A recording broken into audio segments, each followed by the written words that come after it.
సాధారణంగా అధికార పక్షం విలవిల్లాడుతా ఉంటది. యాంటీ ఇన్కంబెన్సీ, కూటమిలో గొడవలు, అట్లాగా ప్రతిపక్షం స్ట్రాంగ్‌గా ఉంటది. అందరూ కలిసి ఒక్కటవుతుంటారు. కానీ బీహార్‌లో మహాగఠబంధనే కొత్త చిక్కులు ఎదుర్కొంటోంది. కొత్త సమస్యలు ఎదుర్కొంటోంది.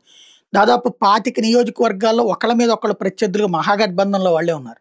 దానికి తోడు వాళ్ళ కూటమిలో ఉన్నటువంటి ఒక పార్టీకి సంబంధించినటువంటి ఆయన సిట్టింగ్ ఎమ్మెల్యేకి అక్కడ ఆయన సీటు కోల్పోయాడు. ఎందుకనయ్యా అంటే అనర్హత వేటు కాదు. అక్కడ తను ఇచ్చినటువంటి డాక్యుమెంట్స్ కరెక్ట్‌గా లేకపోవడంతో నామినేషన్ పోవడం వలన ఆ సిట్టింగ్ ఎమ్మెల్యేనే దెబ్బతిన్నాడు ఒక యాస్పెక్ట్.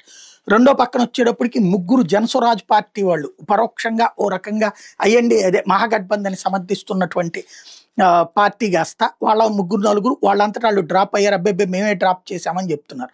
దానికి తోడేదో బీజేపీ వాళ్ళు డబ్బులు ఇచ్చి మేనేజ్ చేశారని చెప్పుకొస్తున్నాడు అటు ప్రశాంత్ కిషోర్. అది ఒక ఎత్తు అయితే లేటెస్ట్‌గా మరొక సంఘటన చోటు చేసుకోవడం అన్నది మొన్న ఇంకొక అతను ఏంటంటే ఎమ్మెల్యే టికెట్ ఆర్జేడీ ఇస్తే అతను నామినేషన్స్ పర్వం పూర్తయిపోయాక బీజేపీ ఎమ్మెల్యే క్యాండిడేట్‌కి సపోర్ట్ చేయడం ఇంకొక ఇన్సిడెంట్ జరిగింది.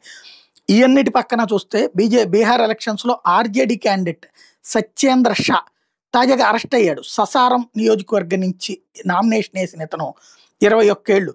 నామినేషన్ వేసిన కాసేపటికే అరెస్ట్ అయ్యాడు. ఎవరు అరెస్ట్ చేశారు? పోనీ బీహార్ వాళ్ళు కాదు, జార్ఖండ్. హిమంత బిశ్వాస్ ఇది అక్కడ జార్ఖండ్ వచ్చేటికి హేమంత్ సోరెన్ కాంగ్రెస్ పార్టీ కూటమిలో ఉన్నటువంటి వ్యక్తే. ఆ జార్ఖండ్‌లో పోలీసులు వచ్చి ఇతను అరెస్ట్ చేశారు. అదే బీజేపీ అయ్యి ఉంటే కనుక బీజేపీ డ్రామాలు ఆడుతుందని చెప్పాడు. జార్ఖండ్‌లో వీళ్ళు ఏదైతే ఐఎన్డీఏ కూటమి ముఖ్యమంత్రి ఉండటం ఇప్పుడు సీఎం ఉంటే అక్కడ ఉన్నటువంటి పోలీసులు వచ్చి ఇక్కడ అతన్ని కస్టడీలోకి తీసుకున్నారు. ఎందుకంటే రాబరీ కేసులో జార్ఖండ్‌లో దోపిడీ చేసుకొచ్చి ఇక్కడ బీహార్‌లో ఎన్నికల్లో అభ్యర్థిగా పోటీ చేస్తున్నాడని తేల్చారు.